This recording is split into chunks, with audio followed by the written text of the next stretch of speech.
Hi, everybody, it's Pete, and welcome to Navigating Change. Sort of. This is a very special episode for us around these parts as it marks the launch of a brand new podcast with one of our most trusted partners. This is episode 1 of the Net Assets podcast with your hosts, Jeff Shields and Howard Teibel. Jeff, in addition to being president and CEO of NBOA, has been a regular guest staple on Navigating Change over the years. To call him a friend of the show is a great understatement. This new show represents an opportunity for Jeff and Howard to carry on their conversations, specifically with the independent school business leader in focus.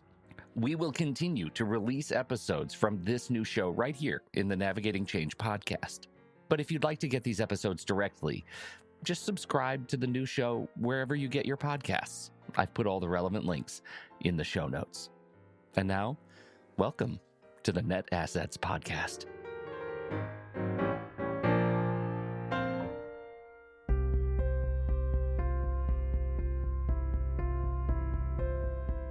Tell me how many times I've said no. Come to me with a really good idea on when we need to invest.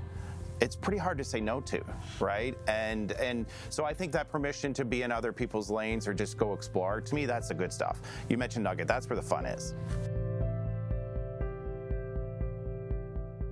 What our alumni love about the school is the outdoors. We have 340 acres. We're on a lake. Like, why would we hide that? Why would we only put pictures of kids in classrooms when our kids canoe and windsurf and sail every day after school? In the winter, they go skiing and snowboarding right on our campus. And so we just had to become comfortable that this is actually who we always were, and this is who we were going to become. Welcome to the Net Assets podcast, a partnership between NBOA and Teibel Education Consulting, and your hosts, NBOA President and CEO Jeff Shields and Teibel Education President Howard Teibel. This episode marks the first in what we hope will become a collection of some of the best and most illuminating interviews dedicated to you, independent school business leaders. As NBOA grows into its new brand identity, we have the great privilege of launching this podcast with a conversation about an institution unafraid of telling the story of what makes them great. A school unburdened by the weight of telling the stories they think the public wants to hear. And who better to share that story than the extraordinary leaders of the Lakefield College School themselves? Lakefield College School is a coeducational boarding and day school for students in grades 9 through 12 in Lakefield, Ontario, Canada. And today, Jeff and Howard are joined by Anne-Marie Kee, head of school since 2017, and Tim Rutherford, associate head of the school, operations, and chief financial officer, who has served since 2014. If you've ever wondered what it takes to be authentic in your mission, to elevate faculty, staff, and students, and transform enrollment growth along the way, you need to check out this conversation. This show is made possible thanks to the generous support of Community Brands. K-12 schools need a technology partner that can elevate the family experience, drive operational efficiencies, and connect school communities. Community Brands is that partner and is proud to serve over 5,000 private and independent schools nationwide. Community Brands K-12 experts will help you find the perfect solution to evolve with your school and provide best-in-class support throughout your journey. Visit communitybrands.com/schools to learn more about how their purpose-built solutions fuel school success. And now, over to Jeff and Howard. Thank you, Pete. Howard, I always wanted to say that as a guest on your podcast, and now here we are. We're here. We're doing it. It's our podcast. We are recording the first episode of the Net Assets podcast, co-hosted with Jeff Shields and Howard Teibel. It's like a dream come true, honestly, my friend. We end the annual meeting and you go, we got to do a podcast. We do. And then life takes over. Well, we say we have to continue the conversation. Right. And now we get to continue the conversation, and in the best way, because I've been in independent schools and started in higher ed. You're with independent schools, working with independent schools, and know a lot about higher ed. And now we get to tell their stories. All these people we've met we get to tell their stories so that we can inspire others, I hope. Yeah, we hope. Tell them, I do hope. I do too. And that we can share accomplishments and innovation. And I'm just really excited. And thank you for agreeing to go on this journey with me. Thank you for involving me in this. This is great. And we have two amazing guests today. I'm so excited. They were at the top of my list, and then they said yes, and here they are. Anne-Marie and Tim. Good morning. Good morning. We're really Why are happy you to be giggling? here. This is Top so of your exciting for us. list. You were the top of our your list. Come on. Yes, you're the comeback kids. So we are thrilled to be exploring these successes you've been having at the Lakefield College School. And there's so many things that Jeff and I want to get into and explore with you. Partnership, resistance to change, connection, but most importantly, how you engaged your entire community to produce the successes that you've had right now. And Jeff, I know that we are all inspired by what we just listened to. We have a lot to dive into, but I think it's worth acknowledging for people who are listening to the podcast that we're recording it at the 2024 NBOA annual meeting in Atlanta, and we are literally minutes from the opening general session with Sean Kanungo, who is the author of The Bold Ones. And I want to start with a quote because I think we're all kind of hyped up from his conversation with us.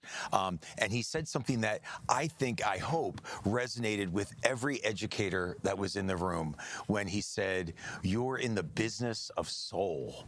What did that mean to you, Anne-Marie? When I heard that, I thought automatically about our staff. Yes. And they work so hard, as all boarding school staff do, and they want the best for their kids. And so it's really tough when I first started at the school because we weren't successful, and yet they were doing everything right. And so we thought a lot as a leadership team is how do we make them feel good and feel success? And so the first thing we did, to your point around how does everybody get involved? We sent everybody out in small teams. They had to be cross-functional. So the business office with a teacher, it couldn't be the same department. And every single person was allowed to go somewhere for a day and ask about what the school should be thinking about that's different and what the school should be thinking about that was the same. And that created energy. That's exciting. I love that. Tim, same question. The business of soul, what does that mean to you as someone who's in the CFO seat? Well, I put it in the context of your question, the CFO. So as a business officer, being part of the business, which is working with kids and working with students and the soul. So as an example, my wife's an educator, I'm an accountant. Our conversations at the end of the day with our own kids are much different.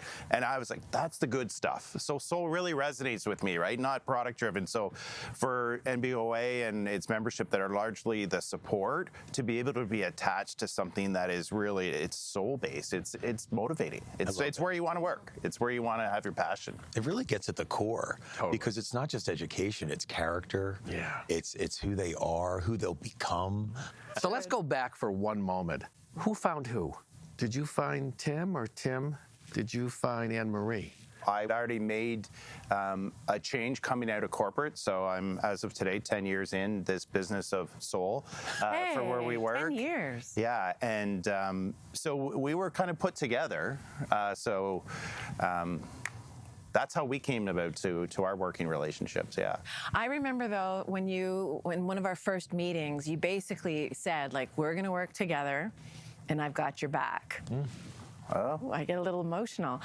But we really started from that point of we're doing this together, and it hasn't always been easy. We've disagreed a lot. We joke about a term called healthy tension, but we figure it out and have fun.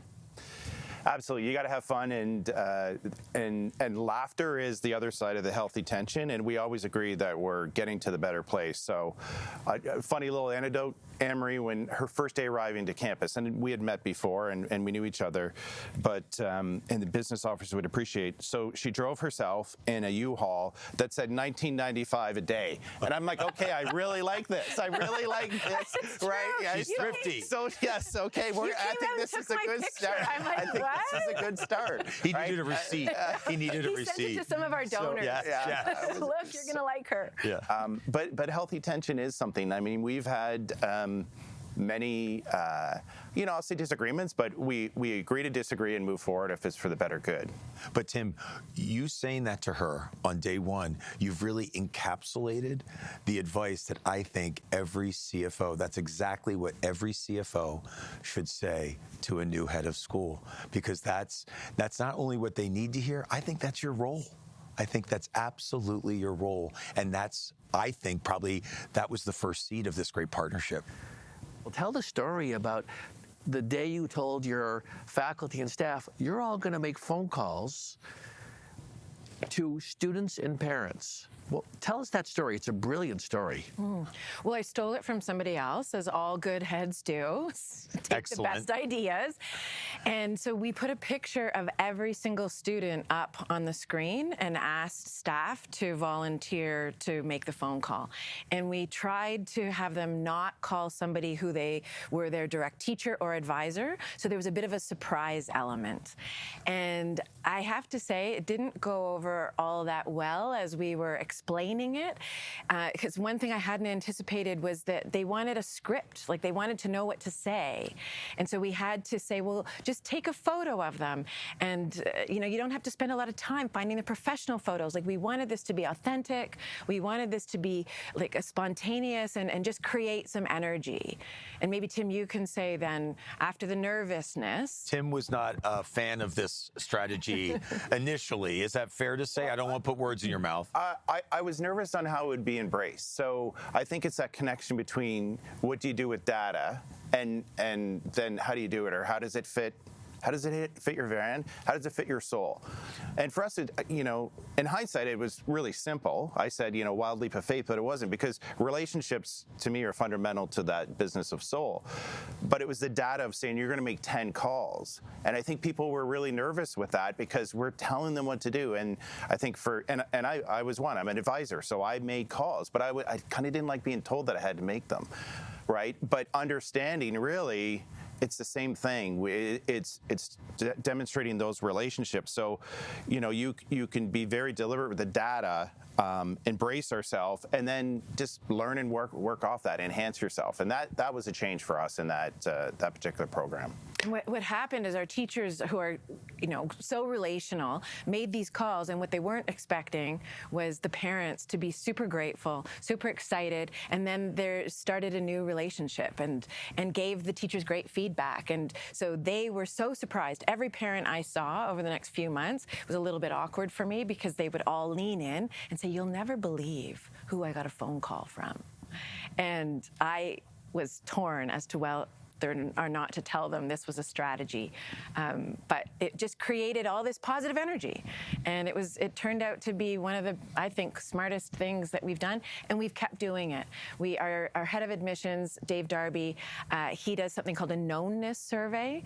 I think all schools should do that, and it just makes us more aware, to Tim's point about data, of who is known in our community and what are we doing to make sure that all of our kids are really well known. I think we're so focused on how do we get to an outcome versus saying, let's experiment with something. And then my guess is it had to be in some ways a surprise at the rate that you saw this turnaround in enrollment, because the amount of time that elapsed to produce this was extraordinarily short. So say a little bit about the connection between the motivation for doing this and how that tied to the outcomes you were looking to produce. Our head of enrollment would say that getting a turnaround in enrollment is about 1,000 little things, not one. And so this was a big part of it, that what we wanted was every one of our faculty and staff to feel the tension of what low enrollment feels like, and it doesn't feel great.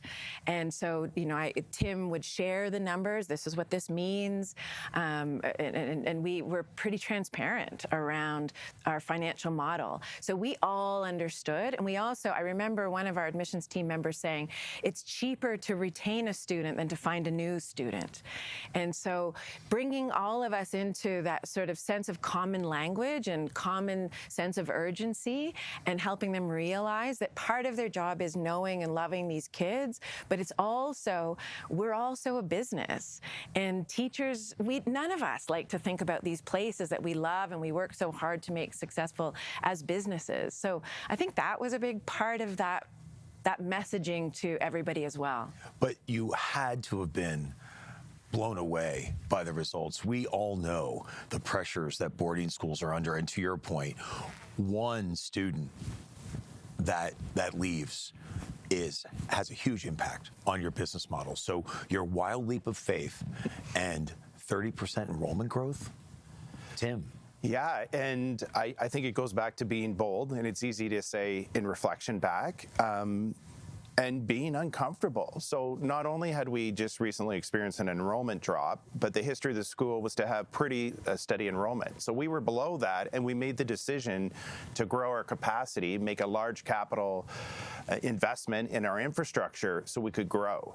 So we actually went down before we came up, and it would be contrary to what some businesses might do when you're in a decline, is to cut infrastructure or capacity, and we did the opposite. So it's easy to say after the fact when you're successful, but at that time, that was the healthy tension we talked about earlier.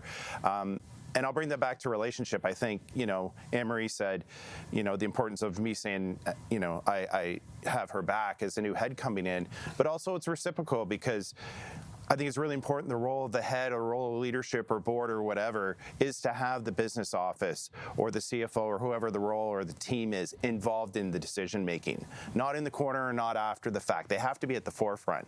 And then people, I think, are more comfortable with taking risks and being able to then move forward rather than, typical accounting, record the transactions after the fact. You need to be looking out front.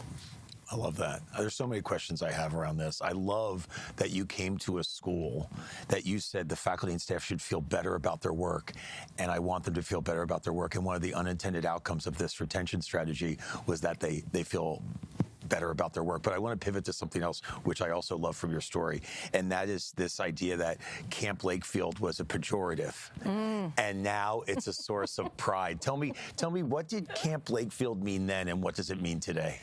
So we were really struggling with, are we an academically rigorous school? And the reputation was that maybe we weren't. And enough of us had been into enough classes to know that we were a strong academic school, and we did make some changes to the academic. We trained everybody in Harkness. We did extra APs. We did some of those, standard enhancements to your academic program. But we just doubled down on, what our alumni love about the school is the outdoors. We have 340 acres. We're on a lake. Like, why would we hide that? Why would we only put pictures of kids in classrooms when our kids canoe and windsurf and sail every day after school? In the winter, they go skiing and snowboarding right on our campus. And so we just had to become comfortable that this is actually who we always were, and this is who we were going to become. And what we also learned through the pandemic, we started a task force and we started a farm. And once we started the farm and we had all these kids producing vegetables and gardens, it's amazing. It is amazing. We then found in our archives that we used to actually have a farm at the school over 100 years ago. And so I feel like when you're going back to your roots, that's also sometimes the right future direction. Howard, I love, I know you work with a lot of leaders, and I love when leaders can take what's a perceived weakness and turn it into a strength and turn it around.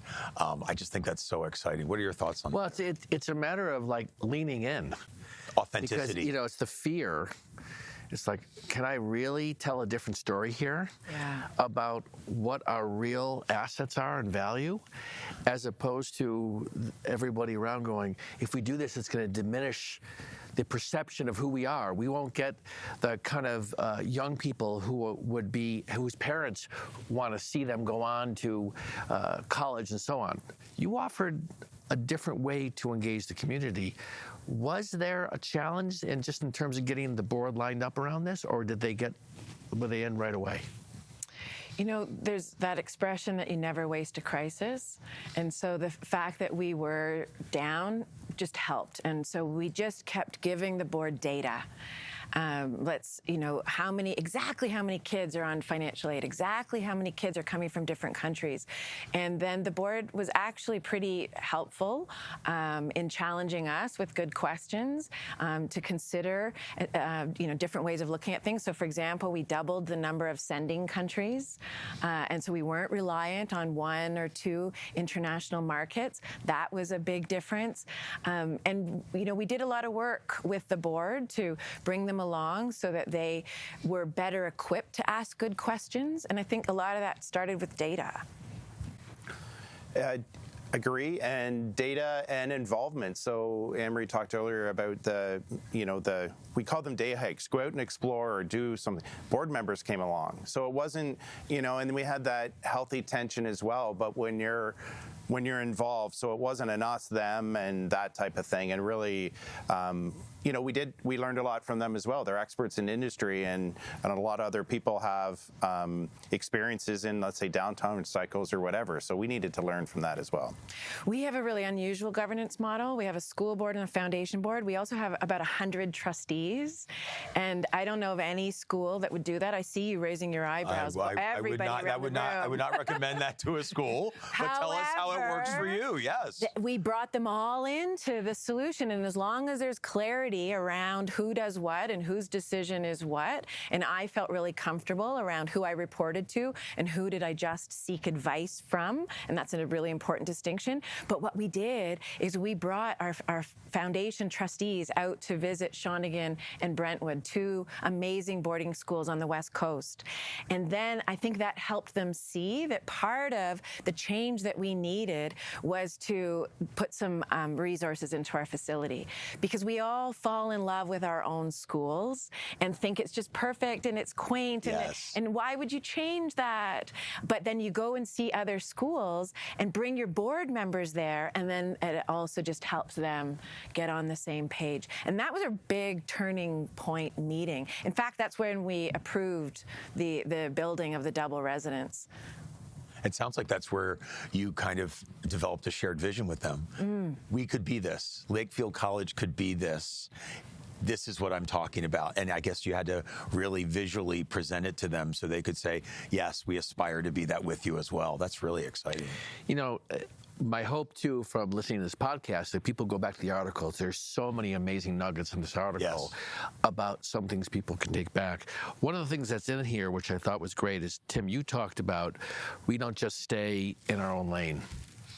And that's a really important idea that we try to, when we work with schools, is this idea of a leadership team, that it's about what's good for the whole, not what's good for enrollment, not what's just good for finance, or, the people overseeing the academics.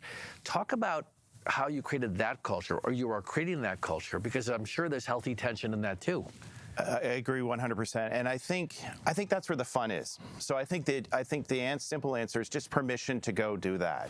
As the majority of people here at the conference and members of NBOA are accountants. We love our comfort zone. We love our spreadsheets. We love that. So just permission to go actually play in other lanes and learn that. And then all of a sudden you learn more. So the spreadsheets make more sense to be, very analytical about it. And when you see the front line, you see it in action and you're seeing everything there. And then it's mutual. You're not just the penny pitcher that says, no, you can't do it. I have an expression at our school, like, tell me how many times I've said no. Come to me with a really good idea on when we need to invest. It's pretty hard to say no to, right? And so I think that permission to be in other people's lanes or just go explore, to me, that's the good stuff. You mentioned Nugget. That's where the fun is. I was going to tease you when you said spreadsheets, because we have a pretty large leadership team. We're at 12, and we put the head of HR on the leadership team. And so all of the key areas are around the table. And then Tim does a great job of helping us understand the spreadsheets. Here's the impact of this decision. If we built an extra residence and grow a little bit, it's actually more about the enhanced programs that we can have and the better student experience that we can have. And so helping everybody understand the business model, but also the impact on students. And I think that took some time with our team and some heated debates because in one hand, it's easier to run a smaller school. Everybody knows everybody. It's very family-like. And we were making that shift to becoming a little more like a business without losing that core focus on relationships. I have to tell you, Anne-Marie, and I know you're gonna, because you're too humble, but you are sitting here as one of the most business savvy heads of schools It's because I've learned from you. Well, that's not what I'm looking for. But where has it come from? Was it out of necessity? Have you grown in this role in your business acumen out of necessity? Where is this coming? Is it your partnership with Tim? I mean, you really, when I talk to you, not just today, but other times, you really talk about the business of boarding school education. And I just think that's so interesting as a head of school, that's so much a part of your leadership role.